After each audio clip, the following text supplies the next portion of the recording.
নমস্কাৰ today's journey পৰিজন দৰ্শকক মই ৰাজীৱ হাজৰিকাই স্বাগতম জনাইছোঁ আৰু আৰম্ভ কৰিবলৈ লৈছোঁ আজি এক বিশেষ অনুষ্ঠানৰ আজি আমাৰ লগত উপস্থিত আছে লখিমপুৰ জিলাৰ নাৰায়ণপুৰৰ তেনে এটি কণমানি প্ৰতিভা যাৰ কণ্ঠ শুনিলে সঁচাই আপ্লুত হ'ব আপুনি কোনে বিশেষ শিশুটি আহকচোন তেওঁৰ লগত কিছু কথা পাতিবলৈ চেষ্টা কৰোঁ ভাইটি তোমাক আমাৰ অনুষ্ঠানলৈ স্বাগতম জনাইছোঁ ধন্যবাদ মোৰ নাম হৰ্ষজিৎ ভূঞা মই লখিমপুৰ জিলাৰ নাৰায়ণপুৰৰ জৰাবাৰী মই পঞ্চম শ্ৰেণীৰ ছাত্ৰ ঠিক আছে তুমি প্ৰথমতে আমাক কি শুনাবা মই এটি হৰিনাম শুনাবলৈ চেষ্টা কৰিম ঠিক আছে আৰম্ভ কৰা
ধন্যবাদ জনাইছোঁ এটি সুন্দৰ গীত আমি উপভোগ কৰিলোঁ আৰু ভাইটি এবাৰ আমাক কি শুনাবা তুমি মই এইবাৰ বিপিন চাউদাংদেৱৰ এটি গীত গাবলৈ চেষ্টা কৰিম ঠিক আছে আৰম্ভ কৰা স্বদেশৰ চৌদিশে উজলি উঠিছে তেজৰ তেলেৰে জ্বলা জুই হতস্বহীন আত্মাই কান্দিছে আই চৰণ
ভক্তিমূলক গীত গাবলৈ চেষ্টা কৰিম। ঠিক আছে, আৰম্ভ কৰক।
দেৱৰ এটি গীত গাবলৈ চেষ্টা কৰিম। ঠিক আছে, আৰম্ভ কৰা।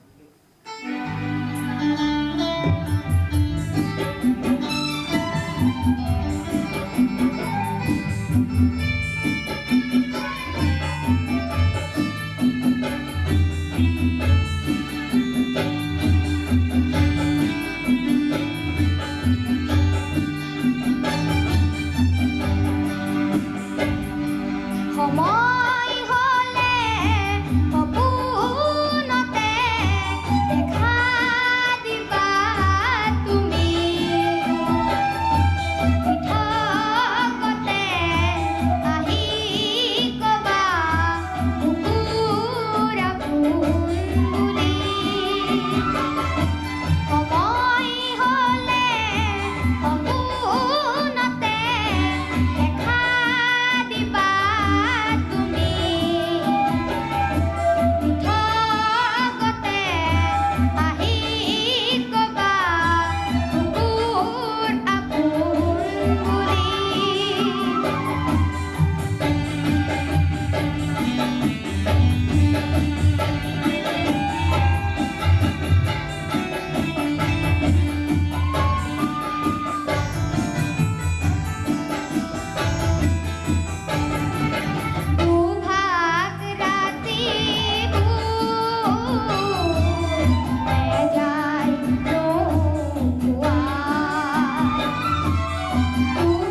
এয়া আছিল লখিমপুৰ জিলাৰ নাৰায়ণপুৰৰ তেনে কণমানি কণ্ঠশিল্পী হৰ্ষজিৎ ভূঞা। আপোনালোকে দেখিলে তেওঁ প্ৰতিটো গীতে অতি সুন্দৰকৈ পৰিৱেশন কৰিব পাৰে। আশা কৰিম আপোনালোকে আজি এই বিশেষ খণ্ডটি উপভোগ কৰি ভাল পালে। তেতিয়া আজিলৈ ইমানতে সামৰিছোঁ। আকৌ এদিন নতুন খণ্ডৰ সৈতে লগ পোৱাৰ আশাৰে তেতিয়ালৈকে নমস্কাৰ।